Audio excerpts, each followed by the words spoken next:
In Ireland, single mother Sarah and her son Chris moved to a house in the countryside to start a new life. On their way there, Sarah almost hit someone in the middle of the road with her car. After making sure Chris is alright, Sarah goes to check on the stranger, who turns out to be Noreen, an elderly woman that keeps on whispering he's not my son. Noreen will not answer Sarah's questions, but when she turns around to stare at Chris, she comes off as very creepy. Sarah decides not to risk it, so she just picks up her car's broken side view mirror and drives away with her son.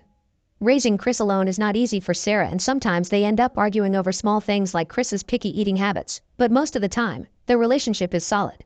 Sarah always hugs Chris and tells him he loves him. They also have their own little game where they make funny faces to make each other laugh. One day during lunch, Chris cries out because he finds a spider in the kitchen. Sarah catches it and releases it outside, but Chris does not like this because it means it may come back. Angry, he mentions his dad would have killed the spider, then asks Sarah why he did not come with them. It is hard to explain, so Sarah just says it is complicated, which makes Chris angrier. He steps on the spider, calls his mom a liar, and then runs into the woods.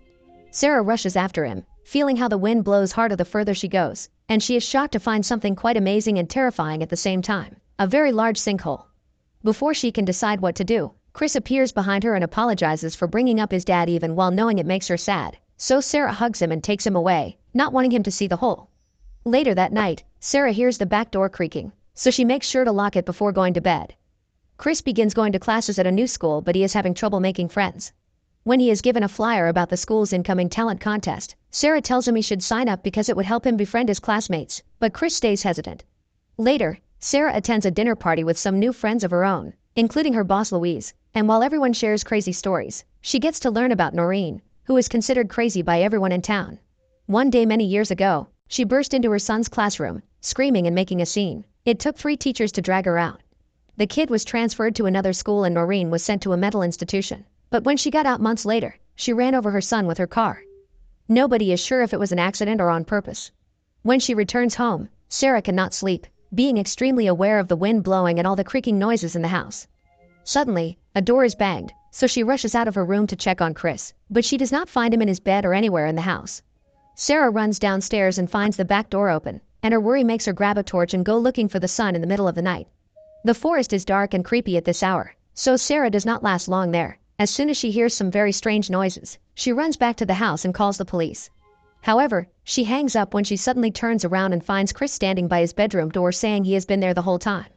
The next day, Sarah goes to see a doctor, who asks her if she has a history of anxiety and checks the scar on her forehead, a mark left by an accident that happened a year ago. The doctor decides to prescribe her some sedatives to be taken before bed. Once she gets home, Sarah is startled when Chris appears in the kitchen a second after she called him, and this makes her more sure she is having anxiety issues, so she begins taking the pill before bed. The following morning, she wakes up to find Chris with a bunch of flowers he has brought from outside. After scolding him for leaving when he is not supposed to, Sarah accepts the gift and hugs him. The next time Sarah picks Chris at school, she notices he has made a bunch of friends, including a kid that used to make fun of him. On their way home, they find Noreen on the road again, and she and Chris cannot stop staring at each other. Since honking does not work, Sarah gets out of the car to ask Noreen to move, only to find her whispering again. This time she says it's not your boy. They are suddenly interrupted by Noreen's husband Des, who apologizes to Sarah for not keeping a better eye on his wife. Noreen takes advantage of the distraction to walk to the car and start hitting the passenger's window, saying it's not your son. She goes as far as hitting her head against the glass to try to break it, so Sarah wastes no time in driving away as Des grabs his wife to stop her from following them, although Noreen never stops struggling.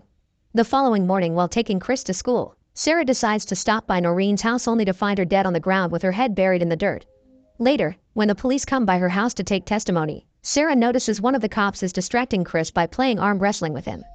For a moment, she thinks she sees Chris using unnatural strength to win and even breaking the officer's wrist, but it turns out to be just her imagination. Afterward, Sarah takes a shower and notices her scar is bleeding for some reason. The next day when Sarah goes back to work, Noreen's death is the first topic to be brought by Louise. Sarah changes the subject to motherhood, confessing she sometimes looks at Chris and does not recognize him. As a mother of twins, Louise assures her this is perfectly normal, just another thing to get used to when your kids grow up so quickly. Later, Sarah attends Noreen's funeral at her house, where she finds dozens of mirrors hung in every room. For today though, they have been covered with black fabric. A grieving day comes by to share a drink with her, so Sarah takes the chance to ask why Noreen said Chris was not her son. Day explains that just what Noreen did. After their son's 8th birthday, she started to see small changes in the boy's personality and became convinced that he was an imposter. However, it had not been Noreen that killed the boy, it was Day, who had not seen him on the driveway. Days pass by and Sarah tries her best to go back to her usual routine. While running through the forest, she finds Chris's favorite action figure on the ground and decides to check out the sinkhole, from which incomprehensible whispering can be heard. Later during lunch, Sarah is shocked to see Chris enthusiastically devour the kind of food he used to hate and decides to confront him about the toy. Chris denies having left the house, so Sarah shows him the action figure and presses for the truth, until Chris gets angry and pushes the table at her with uncharacteristic strength. As soon as he realizes what he has done, he apologizes and goes to his room. When night falls, Sarah hears weird noises coming from Chris's bedroom. She comes closer to spy on him through the keyhole in the gap under the door, allowing him to see an alarming scene. Chris is moving around the room on all fours. He also catches a spider and proceeds to eat it. This is too much for Sarah to handle, so she runs back to her bedroom, and when Chris comes to check on her, she just says goodnight as usual.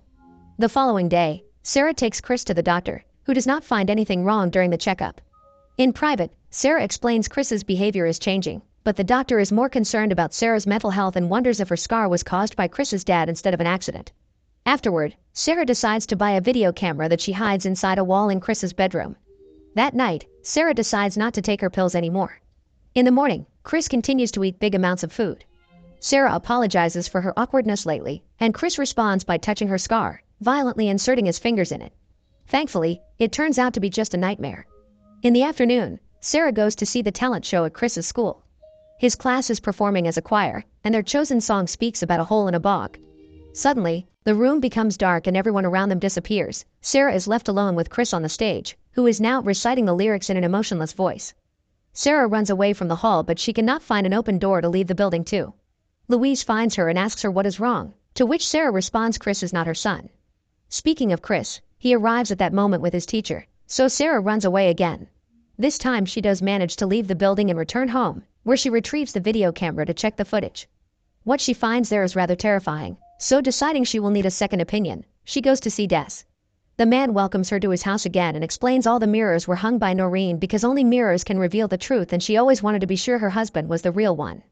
Sarah shows him the footage saying whatever was wrong with Des' son is now happening to Chris too, but Des does not want to admit his son had a problem and throws the camera on the floor, breaking it. Des refuses to admit he saw anything, but he will not call Sarah crazy either. Sarah returns home to rescue the SD card from the camera, and Chris is already here waiting for her. He does not like being left alone, so Sarah explains she ran because she was not feeling well, which earns her a hug from her son. Later during dinner, it is revealed that Sarah has been putting the sedatives in Chris's food, and now once again, he eats another dish he used to hate. After the meal is done, Sarah asks Chris to play their favorite game, but obviously Chris does not remember it. Sarah tells him he is not her son, so the shapeshifter wearing Chris's face growls and attacks her, throwing her around the kitchen a couple of times until she is knocked out. A few minutes later, Sarah wakes up to find the creature dragging her through the ground to bury her head like it had happened to Noreen. Fortunately, the sedatives kick in then and the creature passes out, so Sarah does not get covered with too much dirt and manages to escape on her own. She takes Chris back to the house and leaves him on the basement floor before using the broken side view mirror to check his face, revealing the creature's horrifying lack of features. The monster wakes up then and attacks Sarah again, but even with extra strength, it is easy for her to push off a kid's body. As the shapeshifter begins to emit a demonic screech, Sarah goes upstairs and locks the door. Now the creature is off her back, Sarah can concentrate on getting back the real Chris. She grabs a flashlight and runs to the forest, where she approaches the sinkhole and lets it swallow her down until she is dropped inside an underground tunnel. The space is very narrow, but Sarah makes an effort to crawl through it anyway until she comes out inside a bigger cavern. There she finds a bunch of human bones, but also an unconscious Chris who she quickly picks up to take with her. At that moment, Sarah also discovers they are not alone. A bunch of faceless creatures is now waking up and getting ready to go after her. The tunnel is even harder to go through while dragging a kid, but at least it also means only one creature can enter it at a time.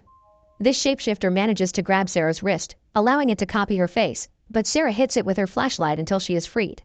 Once they are out of the hole, Sarah checks on Chris and confirms he is still alive when he wakes up.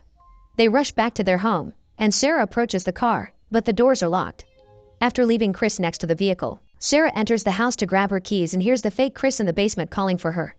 There is only one thing she can do now to escape safely. She sets the house on fire before leaving with his son in the car. Many weeks later, mother and son have started a new happy life in the city. Sarah is always taking pictures of Chris to double-check his face, and their new home has dozens of mirrors on every wall. Make sure to subscribe and turn on notifications so you can watch more videos like this. Thanks for watching.